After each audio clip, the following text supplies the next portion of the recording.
رباه عبدك صادق في توبة،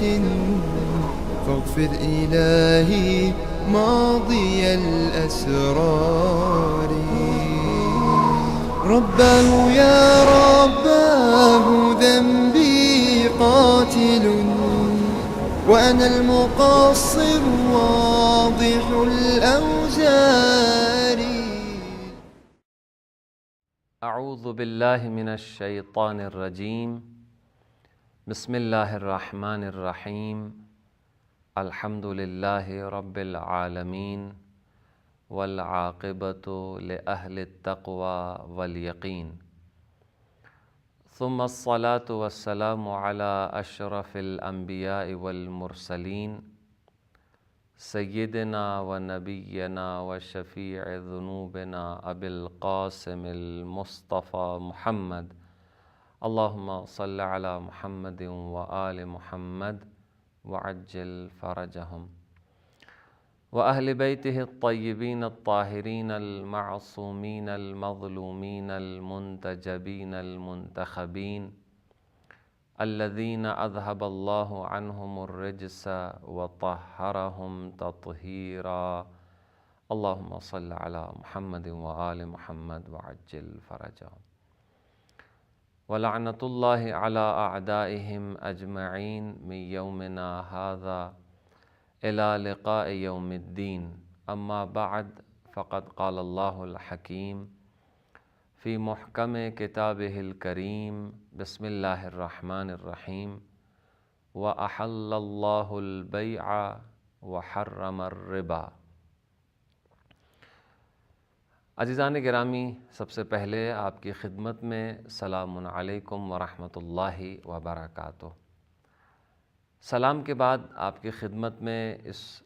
نقطے کو عرض کرنا چاہتے ہیں کہ پروردگار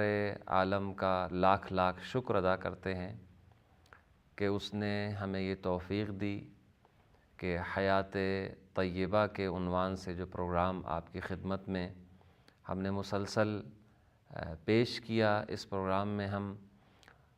قرآنی نقطہ نگاہ سے مختلف اخلاقی موضوعات کو آپ تک ہم پہنچا سکے۔ کسی حد تک یقیناً ان پروگراموں میں فنی اعتبار سے اور مطالب کے اعتبار سے یقیناً بہت ساری کمزوریاں ہوں گی جن کو آپ نے محسوس کیا ہوگا، لیکن ان کمزوریوں سے صرف نظر کرتے ہوئے جو چیز ہم سب کو مد نظر رکھنی ہے وہ یہ ہے کہ ہماری پوری کوشش یہ تھی کہ جتنے بھی موضوعات آپ کی خدمت میں پیش کیے جائیں، زیادہ تر قرآن مجید کی آیات سے ان موضوعات کے حوالے سے استفادہ کیا جائے۔ تو لہٰذا امید ہے کہ قرآن مجید کے صدقے اور قرآن مجید کے حق میں ہماری ان کمزوریوں سے آپ چشم پوشی فرمائیں گے، اور انشاءاللہ مزید جو چند موضوعات رہ گئے ہیں انشاءاللہ ہم ان میں پوری کوشش یہ کریں گے کہ یہ جو کمزوریاں اور یہ جو معائب اور یہ جو کسی طرح سے بھی ضعف آپ کو دیکھنے میں محسوس ہوا، انشاءاللہ اسے ہم برطرف کرنے کی کوشش کریں گے۔ قرآن مجید نے جہاں مختلف اخلاقی موضوعات کو زیر بحث قرار دیا ہے اور بہت زیادہ تاکید کی ہے کہ انسان اخلاق متخلق ہو اخلاق حسنہ سے، قرآن مجید نے کوشش یہ کی ہے اور انتہائی اہم موضوعات کو جن کا تعلق اخلاقیات سے ہے، قرآن نے ان موضوعات کو زیر بحث لانے کی کوشش کی ہے اور تفصیل سے ان پہ گفتگو کی ہے، اور یہ پیغام دیا ہے کہ انسان کو متخلق باخلاق حسنہ ہونا چاہیے، یعنی اخلاق حسنہ کے زیور سے اپنے آپ کو آراستہ و پیراستہ کرنا چاہیے۔ لہٰذا خود پیغمبر اکرم صلی اللہ علیہ وآلہ وسلم نے ارشاد فرمایا کہ انما بعثت لاتمم مکارم الاخلاق، کہ مجھے پروردگار عالم نے اس لیے مبعوث کیا ہے اور اس لیے بھیجا ہے انسانوں کی ہدایت اور رہنمائی کے لیے۔ بعثت کا جو اہم ترین مقصد خود پیغمبر اکرم نے بیان کیا انما کے ذریعے سے، یعنی فقط اور فقط حصر کرتے ہوئے فرمایا انما بعثت لأتمم مکارم الاخلاق، جو اخلاق کے درجات ہیں، مکارم ہیں، اور جو بلند ترین اس کی چوٹیاں ہیں، ان کو مکمل کرنے کے لیے، اخلاق حسنہ کو تکمیل تک پہنچانے کے لیے مجھے مبعوث کیا گیا ہے۔ اور پھر اس سے بڑھ کر خود قرآن مجید نے پیغمبر اکرم صلی اللہ علیہ وآلہ وسلم کے بارے میں ارشاد فرمایا کہ پیغمبر اکرم وہ ہیں کہ جو اخلاق کے مظہر ہیں۔ پیغمبر اکرم کی شخصیت وہ ہے کہ جو اخلاق کا بہترین نمونہ ہے، ایک آئیڈیل ہیں۔ اگر تم چاہتے ہو کہ اخلاق کے حوالے سے کسی شخصیت کو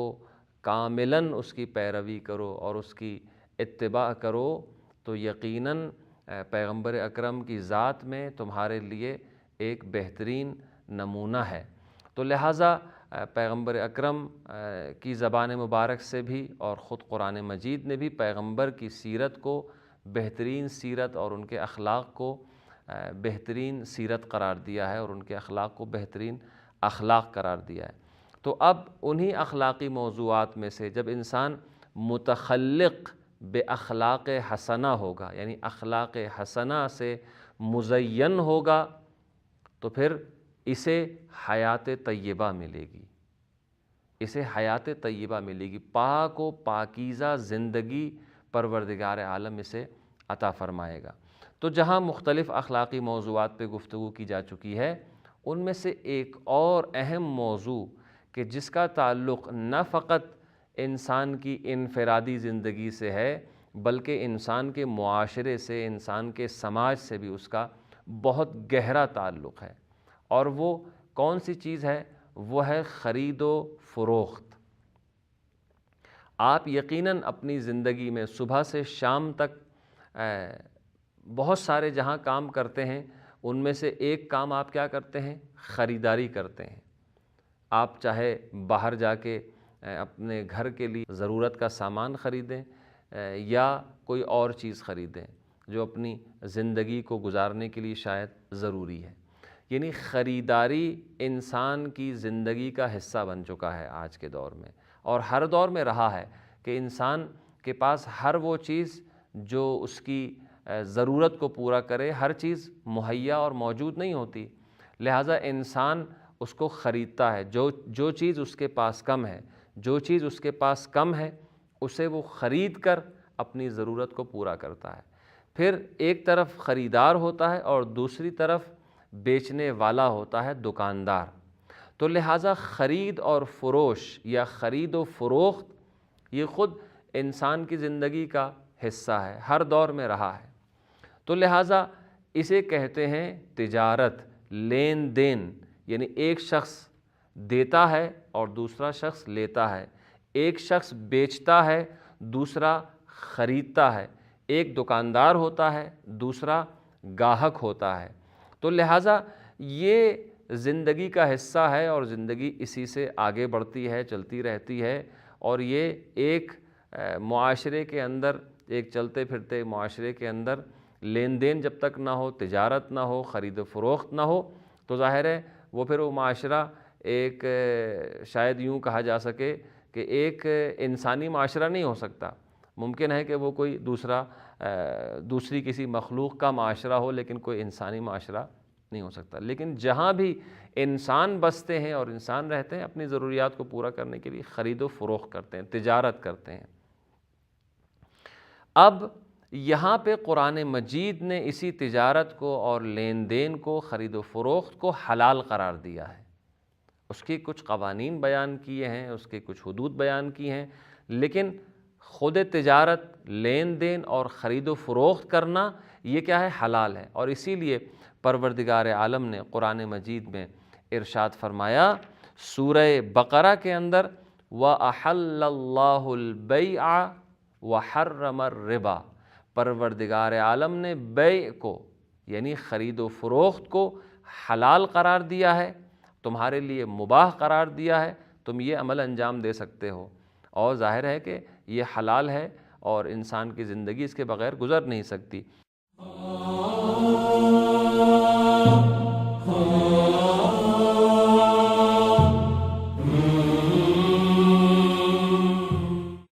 لیکن اس کے مد مقابل سود لینے کو، ربا کو حرام قرار دیا ہے کہ انسان زبردستی کسی کی رضایت کے بغیر اس سے سود حاصل کرے، اسے قرضہ دے، اور اس شرط پر قرضہ دے کہ میں تمہیں فرض کریں مثال کے طور پر 10,000 روپے قرضہ دے رہا ہوں، 6 مہینے بعد جب تم مجھے واپس کرو گے تو 10 کی جگہ 12,000 واپس کرو گے، یا سال بعد اگر تم نے واپس کیا تو 12 کی جگہ 14 واپس کرو گے۔ یہ جو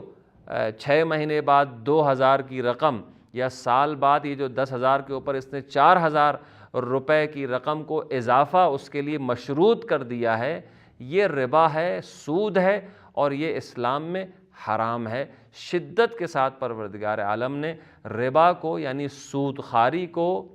حرام قرار دیا ہے۔ لیکن حلال طریقے سے اگر انسان تجارت کرے، ایک انسان ایک جگہ سے مال خرید کے لاتا ہے اور اس کے اوپر پروفٹ رکھتا ہے، سود رکھتا ہے یعنی منافع رکھتا ہے، سود سے مراد یہاں منافع لے رہا ہوں میں، کہ کہیں سے مال خریدا، 100 روپے کی چیز خریدی اور اسے لا کے 110 یا 115 روپے میں فرض کریں، وہ 10 یا 15 روپے اس کے اوپر منافع رکھ کے اسے اگر آگے بیچتا ہے تو یہ ہے تجارت، یہ ہے ایک طرح کا لین دین، یہ ہے خرید و فروخت کہ جو جائز ہے اور حلال ہے۔ پروردگار عالم نے اسے حلال قرار دیا ہے۔ البتہ اس کے اندر بھی افراط و تفریط نہ ہو، بلکہ پیغمبر اکرم صلی اللہ علیہ وآلہ وسلم کی سیرت طیبہ یہ ہے کہ پیغمبر جس وقت جناب خدیجۃ الکبریٰ سلام اللہ علیہا کا مال تجارت لے کے مکہ سے شام کی طرف گئے ہیں تو وہاں تمام لوگوں نے اس بات کی گواہی دی ہے کہ سب سے زیادہ مال اور سب سے جلدی جو مال بکا ہے وہ جناب خدیجہ سلام اللہ علیہا کا مال بکا ہے۔ کیوں؟ چونکہ جناب خدیجہ کا مال لے کے لے جانے والی شخصیت جو تھی وہ پیغمبر اسلام صلی اللہ علیہ وآلہ وسلم کی شخصیت تھی۔ کیوں؟ اس کی وجہ یہ تھی کہ پیغمبر اکرم نے کم سے کم منافع میں بہت ہی جلدی اور زیادہ سے زیادہ مال جو ہے وہ فروخت کر دیا اور سارا مال بک گیا، جبکہ دوسرے تاجروں نے جنہوں نے پروفٹ زیادہ رکھا تھا، منافع زیادہ رکھا تھا، ظاہر ہے کہ جو گاہک آتا ہے خریداری کے لیے وہ دیکھتا ہے کہ مال وہی ہے، چیز وہی ہے، کوالٹی وہی ہے، لیکن اس کی قیمت زیادہ وہ لے رہا ہے، تو یقیناً وہی مال اس شخص سے خریدے گا کہ جس نے اس کی قیمت ذرا کم رکھی ہے، جس نے منافع کم رکھا ہے، تو گاہک اس سے خریدے گا، نہ کہ اس شخص سے خریدے گا کہ جس نے قیمت کو بڑھا کے رکھا ہوا ہے۔ تو لہٰذا اس کی بھی کچھ شرائط ہیں تجارت کی، لین دین کی، لیکن مجموعی طور پر حلال ہے خرید و فروخت کرنا اور لین دین کرنا، یہ حلال ہے۔ لیکن جو ربا ہے، سود خواری ہے کہ زبردستی کسی سے اس کی مجبوری سے فائدہ اٹھاتے ہوئے انسان اس سے زیادہ مال لے لے اور وہ راضی بھی نہ ہو، حتیٰ کہ بعض اوقات اگر راضی بھی ہے، دینے والا راضی بھی ہے، تب بھی جائز نہیں ہے۔ کیوں؟ اس لیے کہ وہ مال کے لینے پر مجبور ہے، منافع کے دینے پر راضی ہے، لیکن مال جو قرض لے رہا ہے وہ قرض کسی مجبوری کی بنا پہ لے رہا ہے، اور اسی مجبوری کی بنا پہ وہ اس بات پر راضی ہو گیا ہے کہ وہ 10,000 روپے کے اوپر 2,000 روپے یا 4,000 روپے اسے زیادہ واپس کرے۔ تو لہٰذا یہ ظاہری طور پر انسان کا راضی ہونا کافی نہیں ہے، اور اسی کو سود کہا جاتا ہے۔ لہٰذا انسان اس سے پرہیز کرے، اور اسلام نے شدت کے ساتھ اس کو منع کیا ہے، اور قرآن مجید نے اسے صراحتاً حرام قرار دیا ہے۔ اور اس کے بعد تجارت میں خریدنے اور بیچنے والے کا راضی ہونا ہے، یعنی حتیٰ کہ وہ مال جو خرید و فروخت کے ذریعے، لین دین کے ذریعے ایک دوسرے کو منتقل کیا جاتا ہے، حتیٰ کہ اس میں بھی باہمی رضایت شرط ہے۔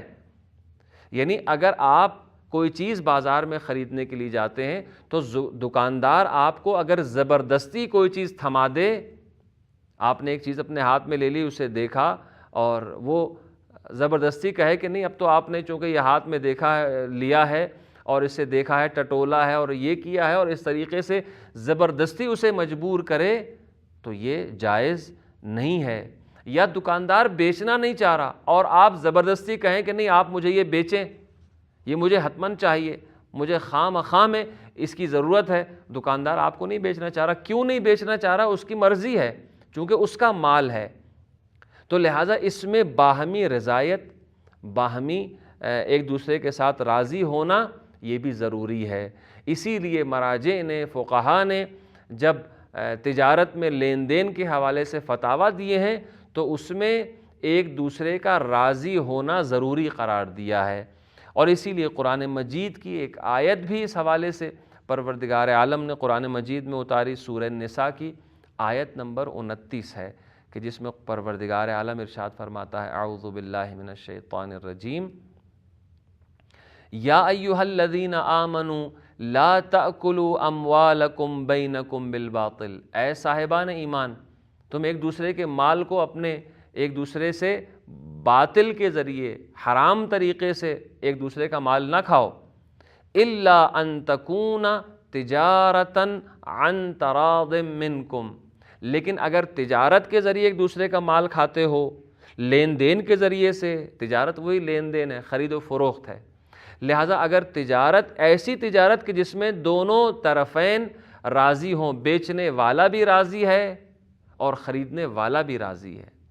تو لہٰذا یہ جو تجارت ہے یہ حلال ہے، یہ جائز ہے، یہ مباح ہے، اور اسلام نے اس کی اجازت دی ہے۔ اور یہ ہر معاشرے کا حصہ ہے ہمیشہ سے، اور اس کا تعلق اسلام سے بھی نہیں ہے، اسلام سے پہلے بھی تجارت تھی، اور اسلام نے تجارت کو صحیح راستہ دیا، صحیح نہج دی اور اس کو جائز قرار دیا۔ اور اس کے بعد کچھ چیزیں ایسی ہیں خرید و فروخت کے حوالے سے کہ قرآن مجید نے صراحت کے ساتھ کچھ مقامات پہ یا کچھ خاص دنوں میں تجارت کو منع قرار دیا ہے کہ اس دن انسان تجارت نہ کرے۔ ان میں سے ایک دن جمعے کا دن ہے، جب نماز جمعہ کا وقت ہو اس وقت انسان خرید و فروش نہ کرے۔ اور اس حوالے سے قرآن مجید کی آیت ہے سورہ جمعہ کی، جو آپ ہمیشہ نماز جمعہ میں جس کی تلاوت سنتے ہیں، اور پروردگار ارشاد فرماتا ہے، اعوذ باللہ من الشیطان الرجیم، یا ایہا الذین آمنوا اذا نودی للصلاة من یوم الجمعۃ فاسعوا الی ذکر اللہ وذروا البیع، اے صاحبان ایمان، جب جمعے کے دن تمہیں نماز کے لیے بلایا جائے تو تم جلدی کرو اللہ کے ذکر کے لیے، دوڑ پڑو، وذروا البیع، اور خرید و فروخت کو چھوڑ دو، خرید و فروخت نہ کرو۔ یہ نماز جمعہ کے حوالے سے ہے۔ نماز کے بعد پھر جب نماز جمعہ کا وقت ہو جائے تو انسان تمام اپنے کاروبار کو بند کر دے، لیکن نماز کے بعد پھر پروردگار کیا فرماتا ہے کہ فَإِذَا قُضِيَتِ الصَّلَاةُ فَانْتَشِرُوا فِي الْأَرْضِ وَابْتَغُوا مِنْ فَضْلِ اللَّهِ، اور جب نماز ختم ہو جائے تو زمین پر پھیل جاؤ اور فضل الہی کو تلاش کرو۔ تو یہ سورہ جمعہ کی آیات ہیں جو خرید و فروخت کو جمعے کی نماز کے وقت منع کر رہی ہیں۔ پھر اس کے بعد خدا والے اور جو خرید و فروخت کرنے والے ہوتے ہیں وہ بعض اوقات اس طریقے سے تجارت کرتے ہیں اللہ کے ساتھ، یعنی کچھ افراد ایسے ہیں معاشرے کے اندر کہ جن کا خرید و فروخت کرنا یہ مادی چیزیں نہیں ہوتی،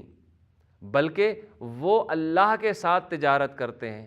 اللہ کے ساتھ لین دین کرتے ہیں۔ وہ کون لوگ ہیں؟ اب اس کے بارے میں قرآن مجید نے ارشاد فرمایا، اور وہ بھی سورہ نور کی آیت نمبر 37 ہے، کہ جس میں پروردگار ارشاد فرماتا ہے، اعوذ باللہ من الشیطان الرجیم، رجال لا تلہیہم تجارت ولا بیع عن ذکر اللہ وَإِقَامِ الصَّلَاةَ وَإِيتَاءِ الزَّكَاةِ۔ کہ کچھ لوگ ایسے ہیں کہ جن کو یہ تجارت اور معاملے، یہ دنیا کی چمک دمک اور دنیا کی یہ خرید و فروخت اور دنیا کی یہ خرید و فروخت، جنہیں ذرہ برابر نماز اور زکوٰۃ سے، نماز کے قائم کرنے اور زکوٰۃ سے غافل نہیں کرتی۔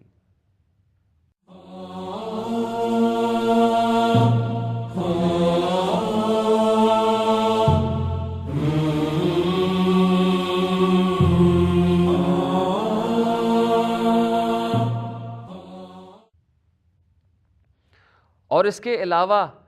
احادیث میں بھی بہت ہی مفصل طریقے سے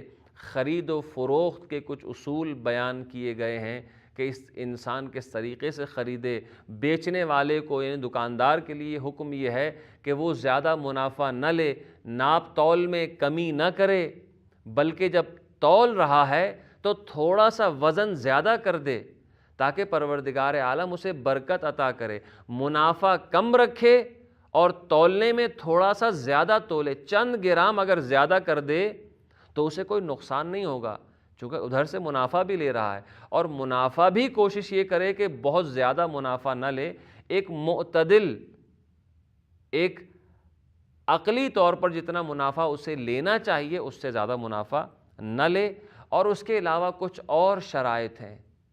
خریدار کے لیے بھی، دکاندار کے لیے بھی۔ دکاندار کے لیے ایک شرط یہ ہے کہ جہاں وہ منافع کم رکھے، جہاں وہ تولنے میں تھوڑا سا زیادہ تول کے دے، وہاں ایک اور اصول اور طریقہ یہ بتایا گیا دکانداری کا اور مال کو بیچنے کا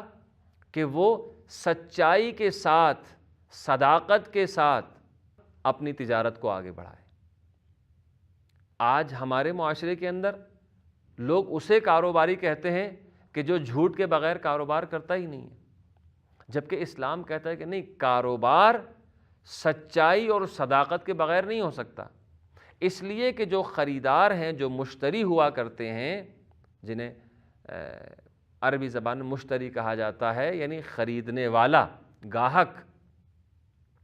یہ ظاہر ہے کہ ہمیشہ تو آپ سے نہیں خریدے گا، ایک نہ ایک دن انسان کے جھوٹ کا جو وہ راز ہے وہ فاش ہوگا کہ یہ تو دکاندار جھوٹا ہے، یہ جھوٹ کہہ کے، جھوٹ بول کے اپنی چیزوں کو فروخت کرتا ہے، تو اس کے پاس جانا وہ چھوڑ دے گا۔ تو لہٰذا اگر کوئی انسان کاروبار میں ترقی چاہتا ہے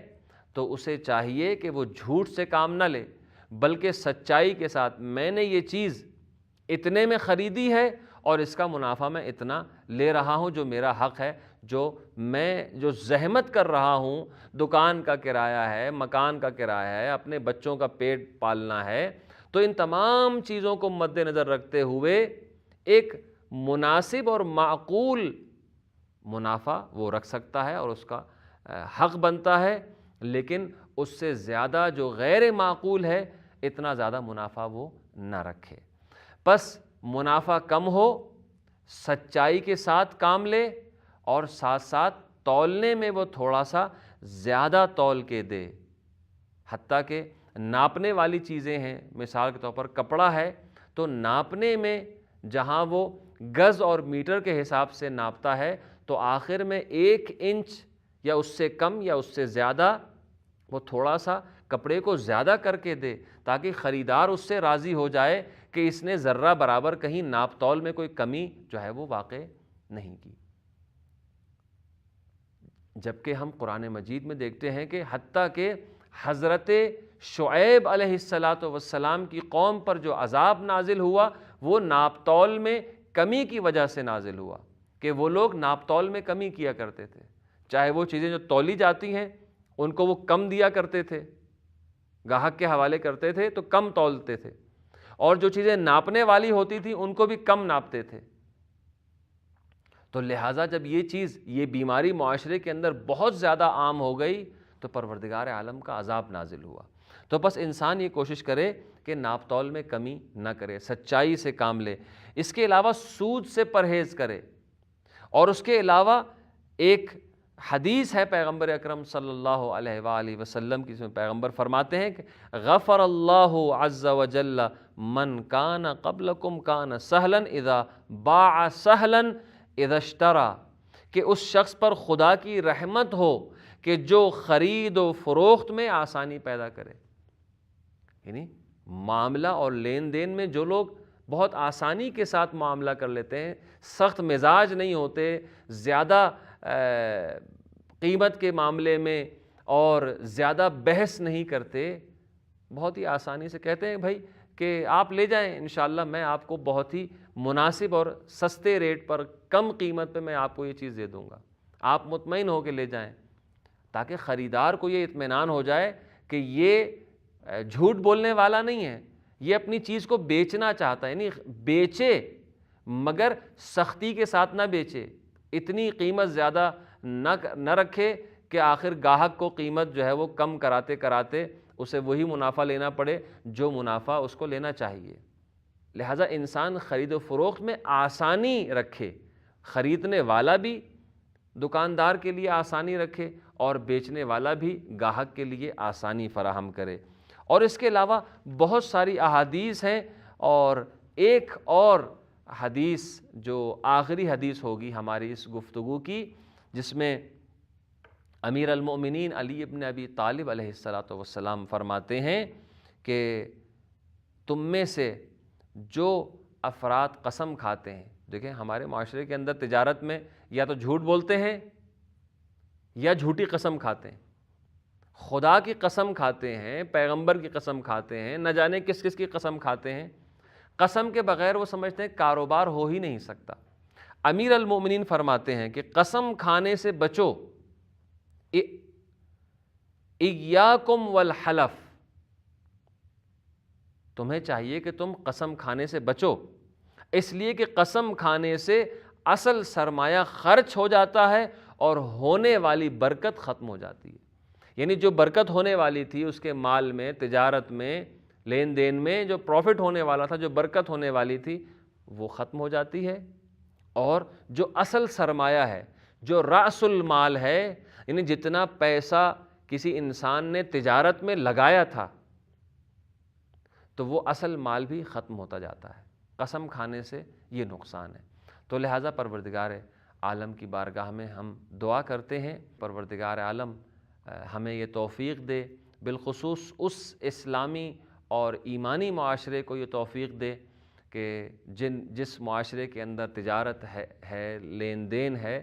وہ قسم کھانے سے پرہیز کریں، جھوٹی قسم کھانے سے پرہیز کریں، جھوٹ نہ بولیں، صداقت سے کام لیں. والسلام علیکم ورحمۃ اللہ وبرکاتہ.